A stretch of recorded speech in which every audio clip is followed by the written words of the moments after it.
Ya, terima kasih hambanya Bapak Pendeta Pardosi. Terima kasih untuk puji-pujian yang sudah dinaikkan. Dan terima kasih semuanya Bapak Ibu yang sangat diberkati oleh Tuhan Yesus. Terima kasih atas kehadiran kita semuanya. Baik yang mengikuti live streaming dan semua yang tergabung di dalam Zoom meeting kita pada malam hari ini. Baiklah, kita langsung saja masuk pada doa untuk penyambutan pemberitaan firman Tuhan. Mari kita berdoa, Bapak Ibu Saudara sekalian, kita berdoa. Kami rindu menyatakan dengan puji-pujian yang sudah kami angkat meninggikan nama-Mu ya Bapa, yaitu kerinduan kami bersama ya Tuhan, supaya jadikan hidup kami menjadi saluran berkat bagi banyak orang. Dan kami tahu ya Bapa, kasih karunia Tuhan yang memampukan kami, membuat kami semua dengan kerelaan hati selalu datang kepadamu ya Bapa, datang pada firman-Mu, dan kami ingin diperlengkapi terus ya Bapa, supaya kasih karunia Tuhan makin melimpah dalam kehidupan kami, dan Injil kasih karunia bisa kami beritakan kepada banyak orang. Terima kasih Bapa yang baik. Terima kasih Tuhan kami Yesus Kristus. Tuhan telah memberkati kami semua yang sudah hadir pada saat ini. Dan inilah kerinduan kami Tuhan, supaya kebenaran firman-Mu semakin bergema dan terus digaungkan, terus diberitakan sebagai bukti bahwa Roh Tuhan bekerja dalam kehidupan kami. Kami ingin melakukan kehendak-Mu ya Bapa. Terima kasih Bapa di surga. Terima kasih untuk satu hari kami melakukan segala aktivitas kami Tuhan, dalam penyertaan kasih Tuhan, dalam berkat dan karunia Tuhan. Saatnya kami Tuhan Yesus, pada saat ini Tuhan kami bersama-sama merindu agar mendengarkan lagi dan lagi kebaikan Tuhan, kekuatan Tuhan dari firman kasih karunia-Mu. Terima kasih Bapa di surga, kami mengucap syukur dan menyambut semuanya ini. Di dalam nama Tuhan Yesus kami berdoa. Haleluya. Amin. Amin. Puji Tuhan. Baik. Bapak Ibu Saudara yang dikasihi Tuhan Yesus, sekali lagi salam kudus, shalom buat kita semuanya. Salam sehat buat kita semua. Dan pada malam hari ini kita akan melanjutkan apa yang sudah kita mulai, kita bahas, kita bicarakan, dan kita diskusikan, kita renungkan pada minggu yang lalu, Kamis minggu yang lalu, yaitu tentang Injil yang keliru. Ini bagian yang kedua. Kalau ada Injil yang keliru, berarti ada Injil yang benar. Ya, puji Tuhan, malam hari ini Bapak Ibu Saudara, saya ingin menjelaskan kembali bahwa minggu lalu saya katakan dan kita sudah melihat bersama-sama bahwa fokus yang benar, fokus daripada Injil yang benar adalah salib. Ya, saya ulang sekali lagi, fokus daripada Injil yang benar itu adalah salib, bukan yang lain. Ya, jadi bukan salib tambah atau plus-plus, ya, dan apapun itu, karena kasih karunia Allah saat ini adalah pemberian Tuhan secara cuma-cuma pada umat manusia melalui pengorbanan Yesus Kristus anaknya yang tunggal. Ya, dan kita semua menerima itu sebagai anugerah, sebagai kasih karunia, dan kita memperoleh seluruhnya melalui iman kita kepadanya. Puji Tuhan. Nah, Bapak Ibu yang sangat diberkati oleh Tuhan Yesus, tapi di sekitar daripada kebenaran Injil kasih karunia ini ada bertebaran, ya, ada banyak bertebaran persepsi manusia tentang Injil itu sendiri. Dan itu bisa kita dengar dari pemberitaan-pemberitaan, ya, bahkan di mimbar-mimbar yang disebut mimbar gereja juga banyak yang pemberitaan itu begitu bias, ya. Sehingga kita perlu bertanya, sebenarnya apa yang harus diketahui oleh seseorang? Apa yang harus didengarkan oleh seseorang supaya ketika dia percaya, dia memperoleh keselamatan hidup yang kekal. Di seputar ini masih banyak sekali ya tumpang tindih. Banyak sekali campur aduk atau banyak sekali ya hal-hal yang masih belum begitu clear diperdengarkan, disampaikan. Sehingga malam hari ini Bapak Ibu Saudara, saya pertama-tama akan menjelaskan dulu ya bagaimana kita mendefinisikan, mengartikan apa itu Injil. Ya. Nah, Bapak Ibu Saudara yang dikasihi Tuhan Yesus, ya. Berbicara tentang Injil, arti daripada Injil itu disebut gospel ya, gospel atau evangelion. Itu artinya adalah kabar baik. Simpel saja. Artinya kabar baik. Injil adalah kabar baik. Tetapi itu adalah sebuah common term ya. Common term, satu istilah umum. Karena kabar baik itu begitu banyak. Kabar baik tentang apa dulu ini? Ya. Nah, ada yang menyebut bahwa misalnya Matius, Markus, Lukas, Yohanes itu adalah Injil. Jadi ada berapa itu? 1 Matius, 2 Markus, Injil Lukas, kemudian Injil Yohanes. Itu aja sudah berapa? Sudah 4. Berarti bukan 1 kan? Berarti bukan hanya 1 Injil, ada 4 berarti. Nah, ya. Nah, itu istilah umum kabar baik. Nah, jadi kabar baik ini mengenai apa? Kepada siapa? Ya, disampaikan, ditujukan sehingga kita memahami kabar baik di Matius, Markus, Lukas, Yohanes itu Yesus berbicara kepada siapa dan dia mengatakan apa kepada orang yang mendengarnya. Nah, untuk itu saya mengajak kita untuk melihat dulu di Matius pasalnya yang ke-15. Matius pasalnya yang ke-15. Ya. Mari ya kita akan melihat bagaimana Alkitab mendefinisikan, mengartikan Injil itu sendiri, sehingga nanti kita bisa menjadi jelas apa yang kita imani, apa yang kita pahami, yang kita mengerti, dan itu juga yang kita syukuri tentunya. Ya, Matius pasal 15, ya, saya mengajak kita untuk membaca ayatnya, mulai dari ayatnya yang ke-21. Ya, mulai dari ayat 21. Kalau Bapak Ibu sudah menemukan, saya akan langsung saja membacakan untuk kita semuanya ya. Baik. Di sini dikatakan Matius pasal 15.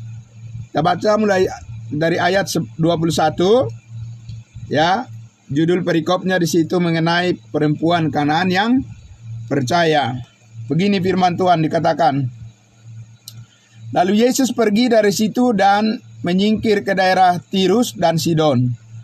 Maka datanglah seorang perempuan Kanaan dari daerah itu dan berseru, "Kasihanilah aku, ya Tuhan, anak Daud, karena anakku perempuan kerasukan setan dan sangat menderita."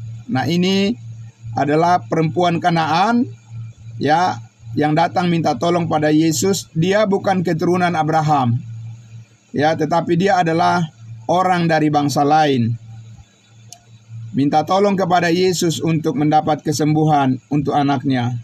Apa jawab Yesus? Kita lihat Bapak Ibu ayat 23. Tetapi Yesus sama sekali tidak menjawabnya. Lalu murid-muridnya datang dan meminta kepadanya, "Suruhlah ia pergi, ia mengikuti kita," dengan berteriak-teriak. 24. Jawab Yesus kepada perempuan itu, "Aku diutus hanya kepada domba-domba yang hilang dari umat Israel." Kita perhatikan baik-baik Bapak Ibu. Apa yang dikatakan oleh Yesus, ya, apa yang disadari oleh Yesus dan apa yang ditegaskan oleh Yesus tentang kedatangannya memberitakan Injil pada saat dia ada di bumi ini, Dia katakan apa? Aku diutus hanya only, ya, kepada domba-domba yang hilang, bukan dari semua orang, ya, bukan kepada semua orang, bukan kepada saudara dan saya, tapi domba-domba yang hilang dari umat Israel. Ya.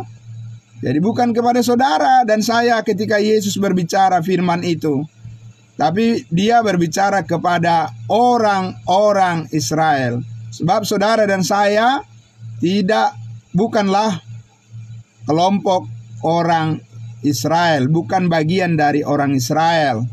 Tapi kita adalah orang bukan Israel, bangsa lain namanya di dalam Alkitab, atau orang-orang yang tidak bersunat namanya. Jadi bagaimana saudara dan saya bisa mengatakan bahwa pemberitaan Yesus ketika dia di bumi adalah ditujukan pada saudara, karena saudara dan saya bukan orang Israel. Jadi itulah yang dikatakan Alkitab bahwa Injil yang diberitakan oleh Yesus pada saat dia di bumi ini adalah kepada orang Israel. Perempuan Kanaan ini minta supaya dia memperolehnya, tapi Yesus tidak menjawab. Ya, Yesus mengatakan, aku diutus hanya untuk domba-domba yang hilang dari umat Israel. Kemudian ayat 25, tetapi perempuan itu mendekat dan menyembah dia sambil berkata, apa katanya? Tuhan, tolonglah aku. 26, tetapi Yesus menjawab. Apa jawabnya? Tidak patut, tidak layak mengambil roti yang disediakan bagi anak-anak dan melemparkannya kepada anjing. Bagaimana Bapak Ibu sekalian? Kita lihat di sini perkataan Yesus. Ya, begitu keras dia mengatakan bahwa roti dari surga, ya, roti dari surga yang dibawa oleh Tuhan Yesus itu dikatakan tidak layak, ya, diberikan, dilemparkan, ya, kepada anjing. Karena roti itu adalah milik daripada anak-anak kerajaan sorga, pewaris, yaitu orang-orang Israel. Jadi Injil yang diberitakan oleh Tuhan Yesus adalah Injil yang berkaitan dengan keselamatan bagi bangsa Israel. Injil apa namanya, Bapak Ibu Saudara? Injil kerajaan namanya, Injil kerajaan sorga. Ya, makanya dari Yohanes Pembaptis mengatakan, bertobatlah, sebab kerajaan sorga sudah dekat. Kemudian dilanjutkan oleh Yesus Kristus dan juga oleh 12 murid Yesus. Ya, nah Bapak Ibu Saudara yang dikasihi Tuhan Yesus, jadi Yesus menyatakan di situ bahwa itu hanya patut diberikan kepada anak-anak dan tidak layak untuk dilemparkan atau diberikan kepada anjing. Kenapa dikatakan di situ? Bukan Yesus berkata kasar, ya. Yesus tidak berkata kasar atau menghina perempuan ini, tidak. Dia sangat menghormati perempuan. Yesus sangat menghargai wanita. Ya, tetapi itu menggambarkan bahwa bangsa-bangsa lain pada saat itu belumlah mendapat bagian. Ya, artinya Yesus datang bukan ujuk-ujuk langsung kepada bangsa lain, tidak. Kepada orang Israel dulu. Kecuali orang Israel sudah menerima Yesus sebagai Mesias, maka barulah bangsa lain akan beroleh berkat melalui pemberitaan yang disampaikan oleh anak-anak kerajaan itu. Tetapi kita tahu mereka tidak menerima Yesus, bukan? Nah, dalam cerita ini, Bapak Ibu kita lihat apa yang dikatakan perempuan itu, ayat 27, kata perempuan itu dikatakan, benar Tuhan, namun anjing itu makan remah-remah yang jatuh dari meja tuannya. Hanya mendapat remah-remah. Ya, jadi bukan dagingnya, tapi remah-remah saja. Kalau roti berarti hanya hanya sedikit saja, ya. Hanya sisa-sisa, tinggal sisa-sisa saja bagi bangsa-bangsa lain. Kenapa? Karena ya kita tahu bahwa berkat bagi dunia, bagi bangsa-bangsa lain itu bisa sampai kalau orang Israel sudah dipenuhi. Sudah dipenuhi dengan apa? Sudah dipenuhi dengan iman. Ya, sudah dipenuhi dengan kebenaran. barulah dari mereka ya tersebar ke seluruh dunia pemberitaan Injil Kristus, Injil kerajaan, ya, Injil kerajaan sorga sebagai berkat bagi bangsa lain. Tapi kita lihat di sini adalah ada penggenapan janji Abraham di sini. Di ayat 28. Maka Yesus menjawab dan berkata kepadanya, "Hai ibu, besar imanmu, maka jadilah kepadamu seperti yang kau kehendaki." Dan seketika itu juga anaknya sembuh. Kenapa akhirnya perempuan ini mendapatkan berkat kesembuhan itu, Bapak Ibu? Karena itulah yang dijanjikan kepada Abraham, ya, bahwa melalui keturunan Abraham bangsa-bangsa lain akan memperoleh berkat keselamatan. Nah, sekarang apa yang kita lihat di sini, Bapak Ibu sekalian? Yesus datang memberitakan Injil, berita kabar baik kepada bangsa Israel. Nah, kita lihat di Matius 10. Kita pindah mundur ke Matius 10, Bapak Ibu. Bagaimana Yesus mengutus murid-muridnya juga, ya, supaya mereka tidak pergi kepada bangsa-bangsa lain, tetapi mereka hanya pergi kepada orang Israel. Dan begini Yesus berpesan kepada 12 muridnya. Ya, kita lihat di ayat 5. Mulai ayat 3 dulu, ayat berapa nih? Ayatnya yang kedua dulu ya. Supaya kita melihat di sini siapa-siapa saja yang menerima pesan Yesus ketika dia di bumi dan apa pesannya, apa Injilnya, apa beritanya, kabar baiknya. Ayat 2. Matius pasal 10. Inilah nama ke-12 rasul itu. Pertama Simon yang disebut Petrus dan Andreas saudaranya, dan Yakobus anak Zebedeus dan Yohanes saudaranya, Filipus dan Bartolomeus, Thomas dan Matius pemungut cukai, Yakobus anak Alfeus dan Tadeus, Simon orang Zelot dan Yudas Iskariot yang mengkhianati dia. Apakah Rasul Paulus ada di sini? Tidak ada. Karena itu Paulus tidak akan mendengar, ya, dan tidak pernah mendengar berita seperti yang disampaikan Yesus kepada 12 muridnya ini. Apa yang berita yang disampaikan Yesus? Apa Injil yang diberitakan oleh Yesus kepada murid-muridnya? Ayat 5. Ke-12 murid itu diutus oleh Yesus dan ia berpesan kepada mereka, "Janganlah kamu menyimpang ke bangsa lain atau masuk ke dalam kota orang Samaria." Ada larangan di situ pada bangsa-bangsa lain pergi memberitakan Injil. Ya, karena Yesus sendiri mengatakan tadi, dia diutus hanya untuk kepada bangsa Israel. Ayat 6. Melainkan pergilah kepada domba-domba yang hilang dari umat Israel. Dengan tegas dikatakan situ, Yesus tidak bilang kepada Petrus, pergilah kepada seluruh dunia. Tidak. Pergilah kepada domba-domba yang hilang dari umat Israel. Itu kabar baik. Itu berita Injil yang disampaikan Tuhan Yesus kepada mereka. Ayat 7, pergilah dan beritakanlah kerajaan sorga sudah dekat. Ya, kerajaan sorga sudah dekat kalau mereka menerima Raja, yaitu Yesus Kristus. Kalau tidak, maka kerajaan sorga menjadi jauh dari mereka, ya, dari orang Israel. Nah, ayat 8. Apa yang harus mereka lakukan?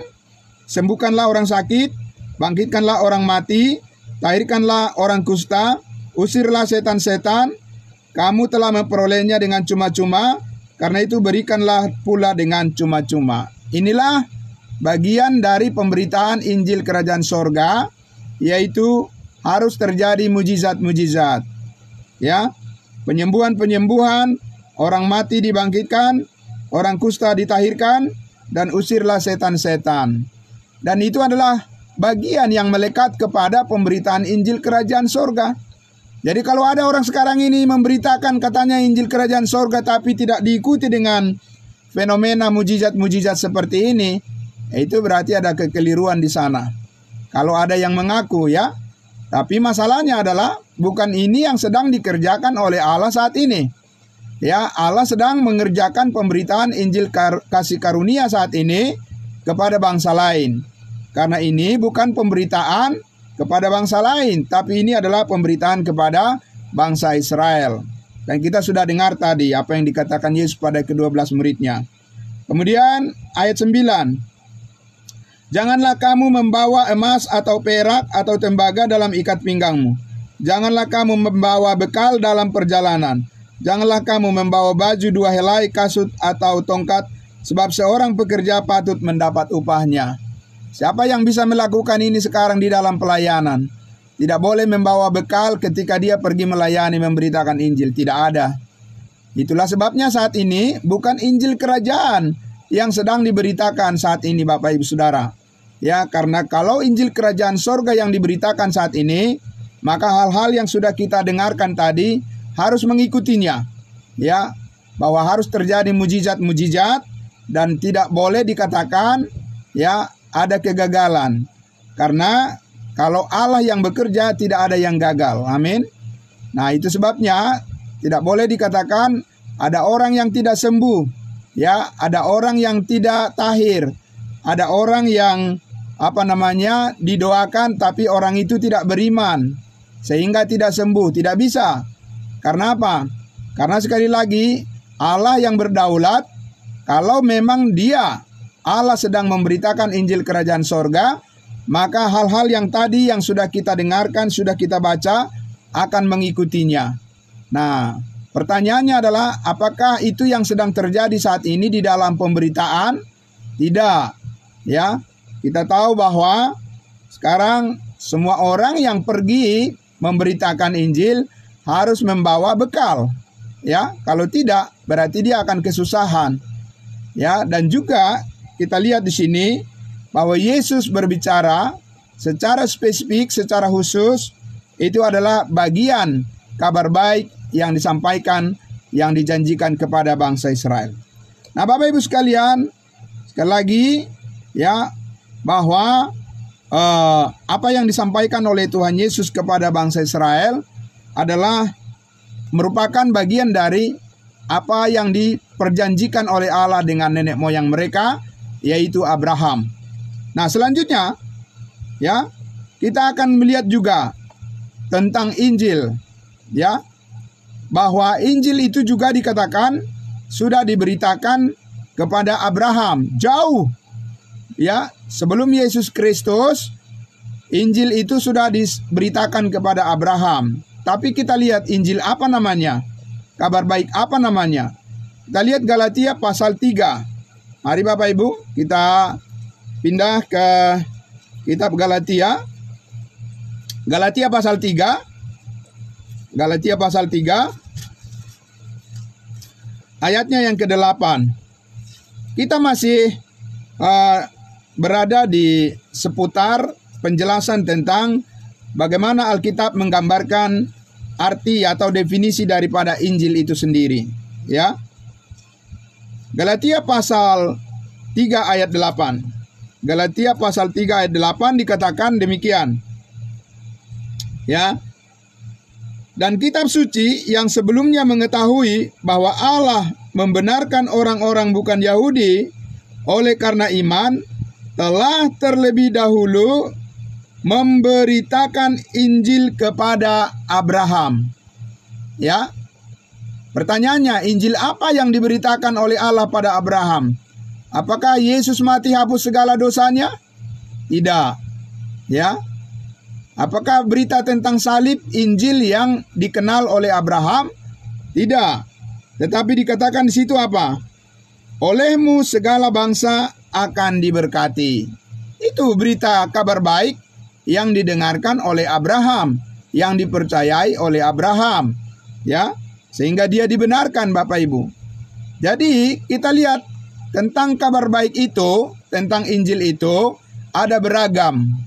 Saya ulang sekali lagi, tentang Injil kabar baik itu ada beragam di dalam Alkitab, sehingga kita perlu mengetahui dengan baik sebenarnya Injil atau kabar baik itu yang mana yang harus didengarkan oleh seseorang saat ini supaya dia diselamatkan.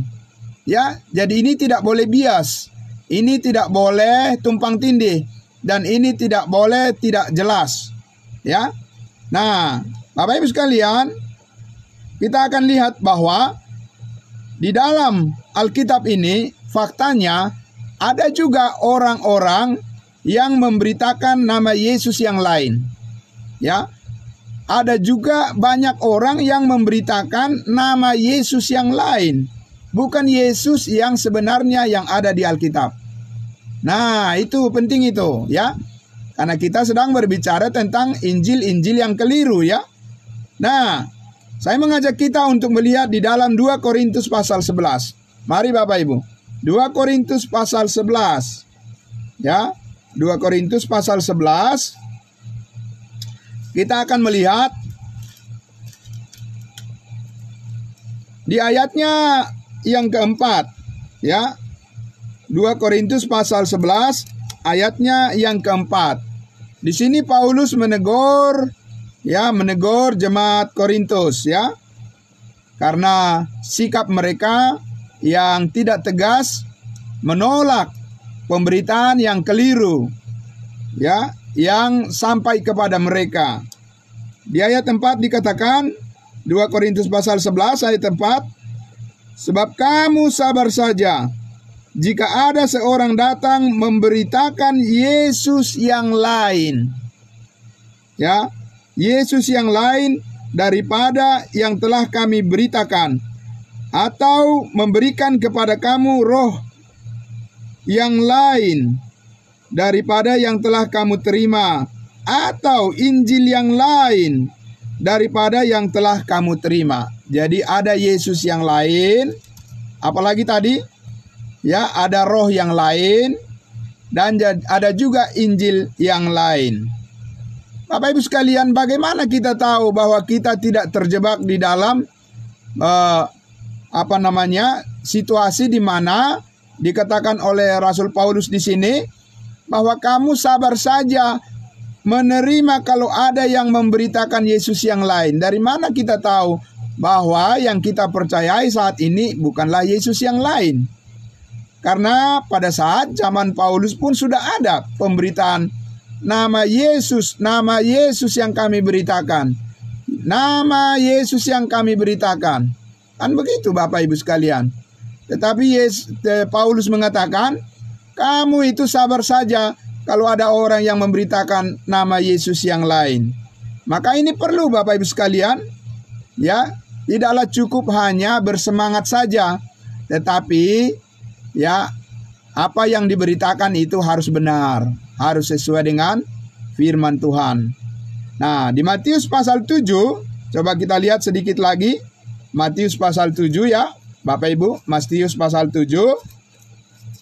Kita lihat juga bagaimana respon Yesus kepada orang-orang yang memanfaatkan saja nama Yesus. Memanfaatkan saja, ya, nama Yesus, ya, dan akhirnya suatu saat mereka akan ketahuan bahwa mereka itu bukanlah orang yang menerima Injil yang benar, tapi mereka menerima Injil yang keliru, Injil yang lain, dan Injil yang tidak membawa keselamatan.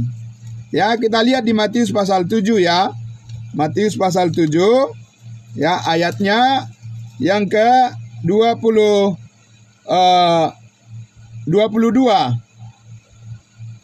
Ayat 22, pada hari terakhir banyak orang akan berseru kepadaku. Pada hari terakhir, nanti di akhir zaman, ya. Ya. Tuhan, Tuhan, bukankah kami bernubuat demi namamu? Demi nama siapa? Demi nama Yesus. Dan mengusir setan demi namamu. Demi nama siapa? Demi nama Yesus. Dalam nama Yesus sembuh. Dalam nama Yesus kami usir setan.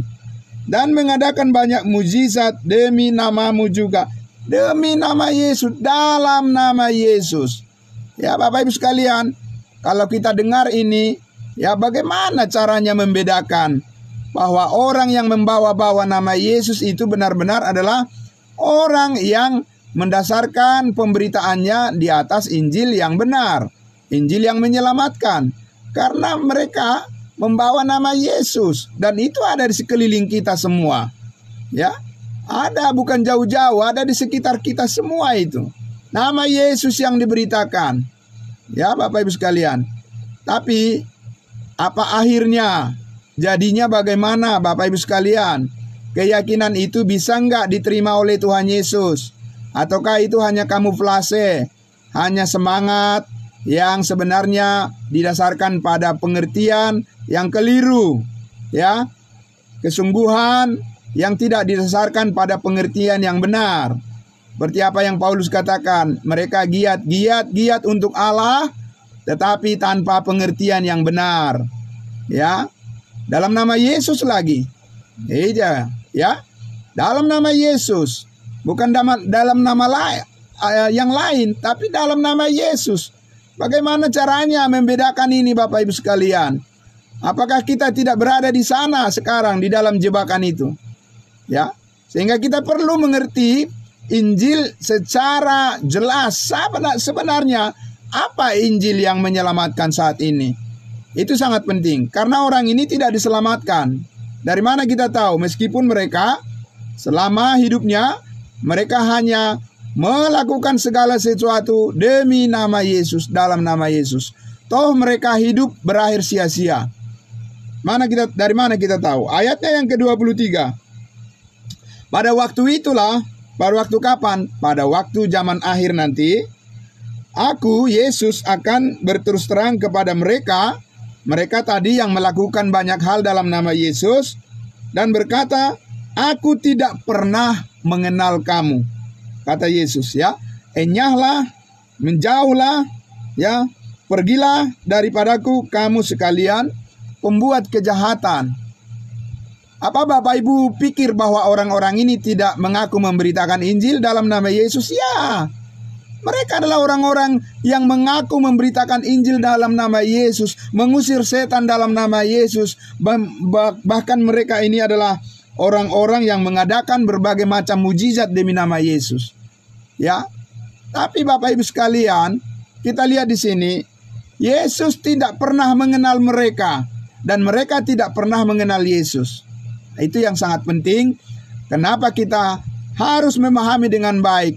Sebenarnya saat ini yang disebut Injil, kabar baik itu apa? Bapak Ibu sekalian, apa sebenarnya kabar baik saat ini? Apa berita Injil saat ini? Jangan asal bicara tentang Injil. Penginjil lagi, ya kan? Aku penginjil, aku hamba Tuhan. Apa? Ya, Bapak Ibu sekalian, apa yang dibawa? Apa yang diberitakan? Ya, Bapak Ibu sekalian, coba lihat di YouTube itu. Semua orang bebas bicara tentang Yesus. Semua orang bebas bicara tentang Injil. Semua orang bebas bicara tentang segala hal mengenai Yesus Kristus. Ya, apakah bisa dijamin orang-orang itu bukan bagian dari Matius 7 ini? Tidak bisa dijamin. Yang bisa menjamin adalah apabila mereka menjelaskan, mengerti dengan baik apa Injil, kabar baik yang menyelamatkan saat ini. Bukan soal pengaruh, bukan soal apapun penampilan yang mereka tunjukkan, tidak. Bukan soal berapa banyak pengikutnya, tidak, Bapak Ibu sekalian. Ya, tapi kita lihat sekarang Bapak Ibu Saudara, apa yang diberitakan ya oleh Rasul Paulus kepada kita sekarang ini adalah merupakan Injil yang menyelamatkan. Saya mengajak kita membaca hal ini di dalam firman Tuhan Galatia pasal 1. Mari Bapak Ibu, sedikit lagi. Ya. Galatia pasal 1. Galatia pasal 1 ayatnya yang ke-6 sampai ayatnya yang ke-9. Galatia pasal 1 ayat 6 sampai ayatnya yang ke-9. Aku heran, kata Paulus, bahwa kamu begitu lekas berbalik daripada Dia yang oleh kasih Kristus, yang oleh kasih karunia Kristus telah memanggil kamu dan kamu mengikuti suatu Injil yang lain. Nah, ini kita lihat Bapak Ibu Saudara, faktanya adalah ada Injil yang berbeda yang diberitakan dan atas nama Yesus, dan Paulus sudah menjelaskan itu di sini. Ya. Dan Paulus katakan tadi di situ bahwa kamu telah mengikuti Injil kasih karunia Kristus, dan kamu mengikuti Injil yang lain. Kamu berbalik, ya, kamu berubah pikiran, dan kamu meninggalkan apa yang benar, dan kamu mengikuti suatu pemberitaan yang berbeda. Yang berbeda inilah yang mau kita jelaskan dengan baik, Bapak Ibu sekalian. Apa itu? Kita lihat dulu di ayatnya yang ke-7. Yang sebenarnya bukan Injil, hanya ada orang yang mengacaukan kamu dan yang bermaksud untuk memutarbalikkan Injil Kristus. Memutarbalikkan Injil Kristus. Ini penting. Dari mana kita tahu bahwa yang kita dengar setiap hari itu bukanlah Injil yang diputarbalikkan? Bapak Ibu Saudara, kita tahu dari mana? Ya, bagaimana kita bisa memberikan patokan bahwa setiap hari Injil yang kita dengarkan adalah Injil kabar baik yang sesuai dengan maksud Allah? Apa patokan kita? Apa ukuran kita, Bapak Ibu Saudara? Apakah semua pemberitaan yang disampaikan dari mimbar-mimbar gereja itu adalah sama semuanya? Tidak. Apakah semuanya dijamin benar? Tidak, Bapak Ibu sekalian. Ya, karena Paulus sudah mengatakan di sini kepada jemaat, ya, bahwa kamu berbalik mengikuti Injil yang lain, yang berbeda dengan apa yang kami beritakan, kata Paulus. Ayatnya yang ke-8. Tetapi sekalipun kami atau seorang malaikat dari surga yang memberitakan kepadamu suatu Injil yang berbeda dengan Injil yang kami beritakan, apa resikonya, Bapak Ibu? Terkutuklah dia. Ayat 9. Seperti yang telah kami katakan dahulu, sekarang kukatakan sekali lagi, jikalau ada orang yang memberitakan kepadamu suatu Injil yang berbeda dengan apa yang telah kamu terima, terkutuklah dia. Bapak Ibu sekalian, ini bukan main-main. Ini tidak bisa dianggap sepele. Periksa apa yang Bapak Ibu Saudara percayai sebenarnya. Ya, tidaklah cukup kita hanya mengatakan bahwa saya adalah pengikut Yesus, bahwa saya percaya Yesus, bahwa dari nenek moyang saya sudah menjadi Kristen. Tidak cukup, Bapak Ibu Saudara sekalian. Karena orang-orang ini pun yang dikatakan oleh Yesus Kristus, bahkan orang-orang yang dikatakan oleh Rasul Paulus ini, mereka ini bukan orang yang tidak yang tidak menyebut-nyebut nama Yesus. Mereka juga menyebut-nyebut nama Yesus. Ya, jadi penting sekali, Bapak Ibu Saudara, untuk mengetahui sebenarnya Injil yang menyelamatkan itu apa? Apa pengetahuan? Kalau ada pengetahuan yang harus diketahui, yang harus didengarkan oleh seseorang supaya dia diselamatkan, apa itu? Ya, tadi sudah saya katakan bahwa ada orang mengatakan Injil adalah Matius, Markus, Lukas, Yohanes. Wow.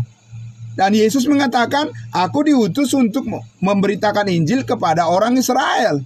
Ya, bagaimana orang diselamatkan saat ini dengan memberitakan Matius, Markus, Lukas, Yohanes, sedangkan Yesus berkata bahwa dia memberitakan Injil kepada orang Israel. Sedangkan kita sekarang bukan orang Israel. Kita adalah orang yang tidak bersunat. Bapak Ibu sekalian, penting sekali kita memahami dan mengerti dengan baik apa Injil, apa berita tentang keselamatan yang diajarkan kepada kita sebagai orang-orang dari bangsa lain saat ini. Apa, Bapak Ibu Saudara? Saya mengajak kita untuk melihat di dalam Kisah Para Rasul 20 ayat 24. Mari, Bapak Ibu. Ya, sedikit lagi Bapak Ibu ya. Kisah Para Rasul 20 ayatnya yang ke-24. Supaya kita tidak terkena dengan apa yang dikatakan Paulus tadi, terkutuklah dia.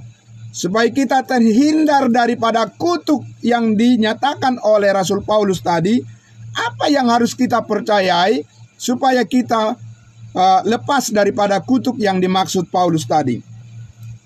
Kisah Para Rasul 24 ayatnya yang ke-20. Kisah Para Rasul 24 ayatnya yang ke-20. Demikian firman Tuhan.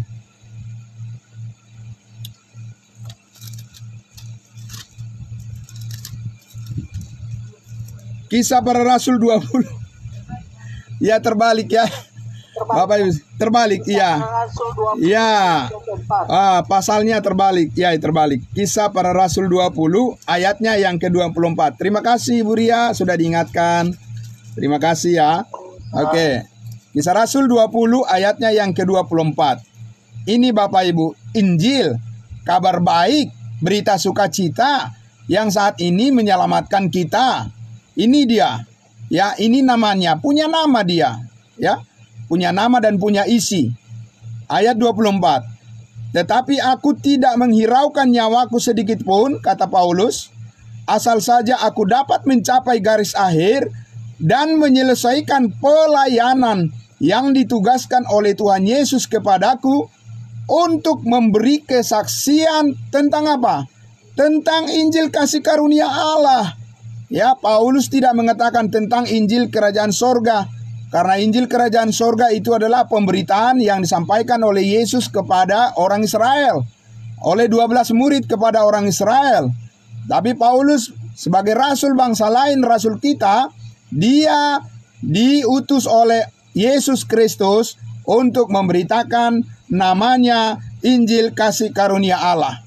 Itu namanya. Pertanyaannya, isinya apa Bapak Ibu Saudara? Namanya kabar baik kan pasti ada isinya. Tadi sudah kita lihat, ya, apa isi daripada Injil kerajaan sorga. Yesus sudah menyampaikan tadi, ya, beritakanlah kerajaan sorga sudah dekat. Lakukanlah penyembuhan-penyembuhan, usirlah setan-setan, ya. Jangan kamu membawa bekal di dalam perjalanan pemberitaan Injil, ya, dan seterusnya Bapak Ibu, ya. Sekarang ketika Yesus Kristus menyampaikan kepada Rasul Paulus untuk memberitakan Injil kasih karunia Allah kepada kita bangsa-bangsa lain, itu isinya apa? Ya, isi beritanya itu apa Bapak Ibu sekalian? Nah, kita baca dalam 1 Korintus pasal 15. Mari, 1 Korintus pasal 15. 1 Korintus pasal 15, kita baca ayatnya yang ke-3 dan ayatnya yang ke-4.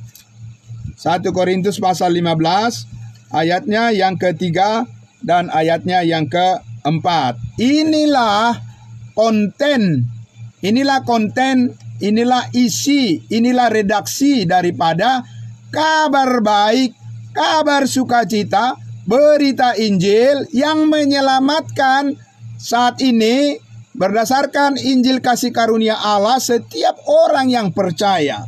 Ini yang harus dipercayai kalau orang saat ini ingin memperoleh hidup yang kekal masuk surga. Bapak Ibu sekalian, bukan yang lain. Apa itu? Kita lihat 1 Korintus 15 ayat 3 dan 4. Paulus berkata, sebab yang sangat penting telah kusampaikan kepadamu, yaitu apa yang telah kuterima sendiri. Apa yang diterima oleh Paulus Bapak Ibu Saudara, bukan yang di Matius pasal 10 tadi. Ya. Apa yang diterima oleh Paulus, dan kita sudah lihat di Matius 10 tadi kan tidak ada Paulus di sana. 12 murid itu tidak ada nama Paulus di situ. Dan juga Paulus tidak menerima firman Allah dari Yesus yang menjadi daging, manusia daging, tidak. Paulus menerima firman dari Yesus Kristus yang sudah dimuliakan, yang sudah menjadi Tuhan di surga, dipermuliakan di surga, duduk di sebelah kanan Allah Bapa, ya. Nah, inilah yang diterima dia untuk disampaikan kepada bangsa lain, kepada kita. Yaitu apa? Ialah bahwa Kristus telah mati karena dosa-dosa kita. Lebih tepatnya adalah Kristus telah mati karena segala dosa kita. Amin. Bukan sebagian dosa kita, Bapak Ibu Saudara. Semuanya, seluruhnya. Dan Yesus yang mengatakan di atas kayu salib, sudah selesai. Jadi ini yang perlu didengarkan oleh semua orang yang ingin memperoleh hidup yang kekal. Bukan hanya sekedar menerima Yesus sebagai Tuhan dan Juru Selamat, percaya Yesus adalah Tuhan dan Juru Selamat. Ya, setan juga percaya kalau begitu, ya Bapak Ibu Saudara.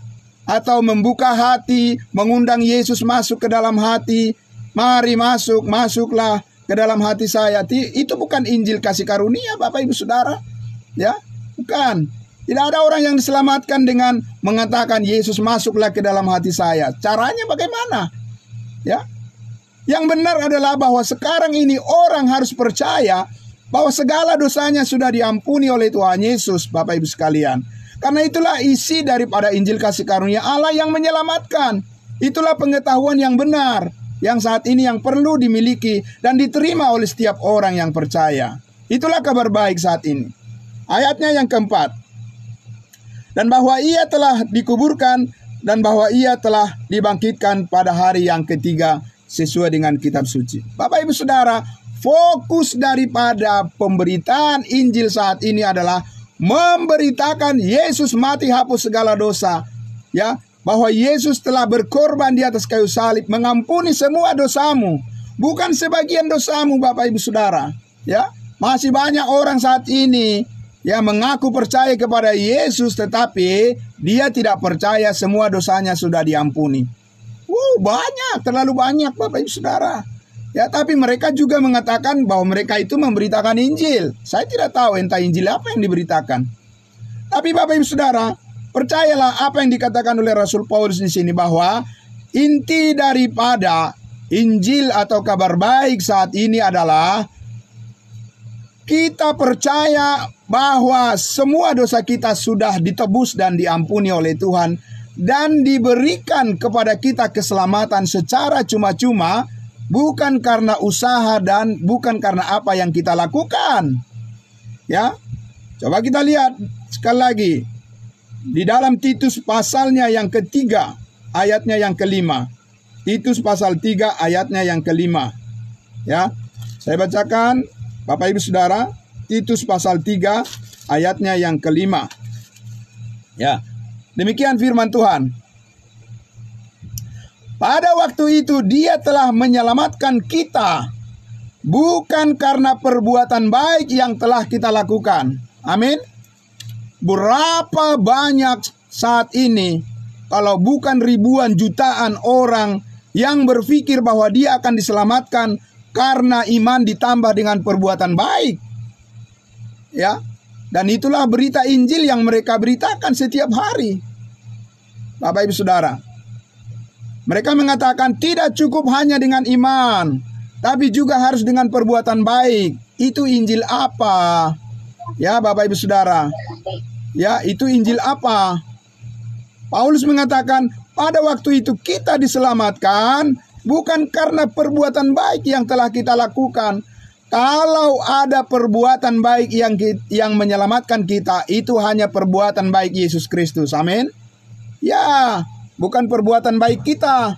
Perbuatan baik Yesus Kristus, di mana dia rela memikul salib dan dia menanggung segala dosa kita, segala keburukan kita, segala kejahatan kita, dan Yesus berkata di atas kayu salib, sudah selesai. Amin. Itu Bapak Ibu Saudara. Sekarang kita lihat lagi di dalam Galatia. Ya, kita lihat di dalam Galatia pasal 2 ayatnya yang ke-16. Galatia pasal 2 ayatnya yang ke-16. Oke. Kita lihat bagaimana Paulus menggambarkan Injil yang benar. Ya, Injil yang menyelamatkan saat ini, Bapak Ibu Saudara. Galatia pasal 2 ayatnya yang ke-16. Oke. Ya. Galatia 2 ayatnya yang ke-16. Dikatakan, kamu tahu bahwa tidak seorang pun yang dibenarkan oleh karena melakukan hukum Taurat, tetapi hanya oleh karena iman dalam Kristus Yesus. Sebab itu kami pun telah percaya kepada Kristus Yesus supaya kami dibenarkan oleh karena iman dalam Kristus dan bukan karena melakukan hukum Taurat. Sebab tidak ada seorang pun yang dibenarkan oleh karena melakukan hukum Taurat. Berapa banyak orang saat ini yang mengajarkan supaya orang diselamatkan harus dengan melakukan hukum Taurat?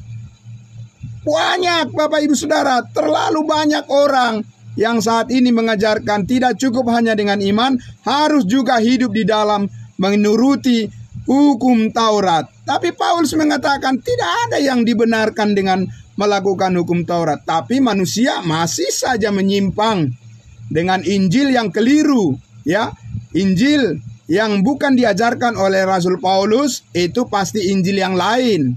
Dan Paulus sudah katakan Siapapun yang memberitakan Injil yang lain daripada yang diberitakan Rasul Paulus, terkutuklah dia. Bapak Ibu Saudara, saudara dan saya, Allah mau hidup kita diberkati. Amin.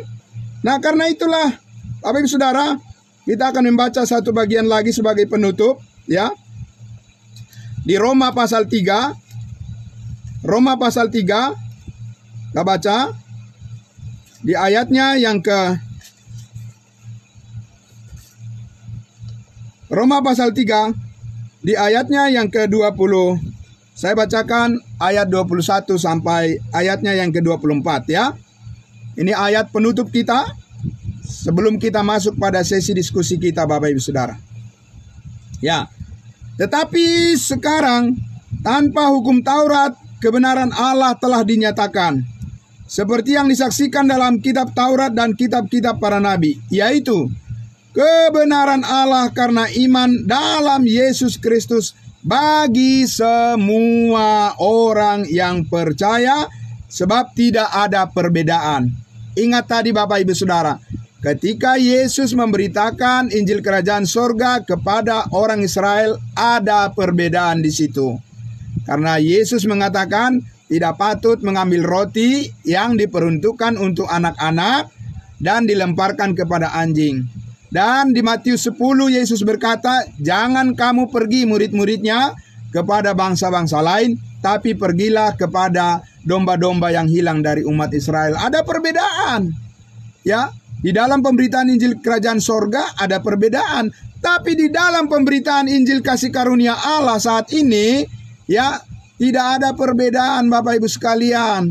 Tidak ada perbedaan suku bangsa, tidak ada perbedaan suku bahasa, dan juga tidak ada perbedaan apapun tingkat strata sosial, ya, warna kulit dan sebagainya, tidak ada perbedaan. Kita satu di dalam tubuh Kristus. Amin. Ya, itu yang sedang dikerjakan oleh Tuhan saat ini, menyelamatkan orang, ya, dengan percaya kepada Injil kasih karunia Allah. Yesus mati hapus segala dosa, dan ketika percaya dimeteraikan dengan Roh Kudus. Amin. Tidak ada perbedaan dari bangsa manapun, dari suku apapun.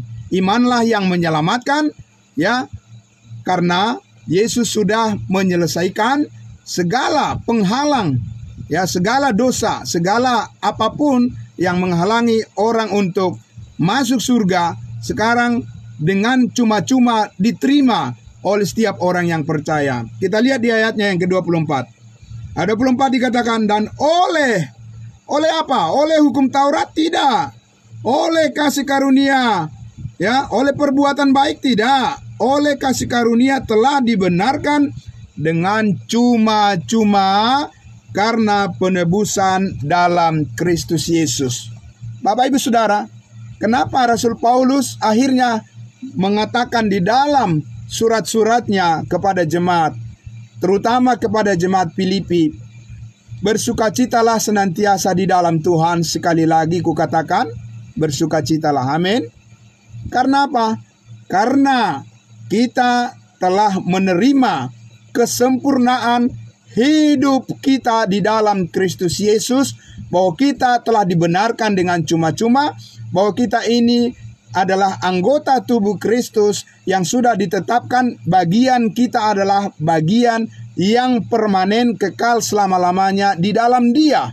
Amin. Dan tidak ada yang bisa memisahkan kita, baik maut, baik kuasa-kuasa apapun di udara, di bumi ini, kita adalah milik Kristus selama-lamanya. Amin. Dan itu yang Paulus katakan kepada jemaat Tesalonika. Karena itu mengucap syukurlah dalam segala hal, karena itulah yang dikehendaki oleh Allah bagi kamu. Amin. Mari Bapak Ibu Saudara sekalian, kita semakin meningkatkan rasa syukur kita kepada Tuhan. Amin. Ya, mari kita bertambah semangat menjalani kehidupan kita. Ya, persoalan-persoalan yang kita hadapi di dunia ini, memang untuk itulah kita dipanggil. Untuk memperlihatkan bahwa kuasa Allah menaungi kita, kuasa Kristus menaungi kita, dan kasih karunia-Nya cukup bagi kita. Amin. Terpujilah Tuhan kita Yesus Kristus. Mari kita berdoa, ya, menutup sesi pemberitaan firman Tuhan sebelum kita masuk sesi yang kedua dalam diskusi kita, sharing firman Tuhan, Bapak Ibu Saudara, dalam tanya jawab kita yang berikutnya. Mari kita berdoa. Bapa dalam surga, terima kasih, kami sangat bersyukur ya Tuhan Yesus. Sungguh Bapa di surga, saat ini Tuhan, kami menyatakan pengakuan iman kami kepadamu ya Bapa. Kami sangat berterima kasih Tuhan atas kasih karunia-Mu yang luar biasa. Terima kasih Tuhan karena Engkau Yesus Kristus Juru Selamat kami rela berkorban, mati di atas kayu salib, dikuburkan, namun Engkau bangkit. Dan untuk hidup yang kekal selama-lamanya, kami bersekutu, kami dipersekutukan, kami dipersatukan dengan kematian-Mu, dengan penguburan-Mu, dan kebangkitan-Mu. Sehingga kami tahu sekarang apa yang dilakukan oleh Kristus mengampuni segala dosa sekali untuk selama-lamanya sudah tiba dan sudah sampai dan sudah kami alami ketika kami percaya Roh Kudus memeteraikannya dan kami menjadi anggota tubuh Kristus yang kekal. Kami hidup di dalam kehendak-Mu dan kami hidup memuliakan-Mu dan kami percaya kasih-Mu yang sempurna memelihara hidup kami selama-lamanya. Terima kasih Bapa di dalam surga. Terima kasih malam hari ini Tuhan, diberkatilah semua saudara-saudara kami yang penuh dengan ketekunan, memberikan hati mereka, pikiran mereka, dan seluruhnya untuk dengar-dengaran akan firman kebenaran-Mu, dan biarlah Tuhan berkat-Mu berlimpah atas hidup mereka semuanya. Terima kasih Bapa di surga, kami bersyukur untuk semuanya ini. Dalam nama Tuhan Yesus kami berdoa. Haleluya, amin. Terima kasih, saya serahkan kembali kepada Ibu Ria untuk memandu kita dalam sesi berikut dalam sharing berbagi pengalaman dan diskusi ataupun tanya jawab. Tuhan Yesus memberkati semuanya ya, yang ada di live streaming Facebook. Tuhan memberkati ya, selamat malam.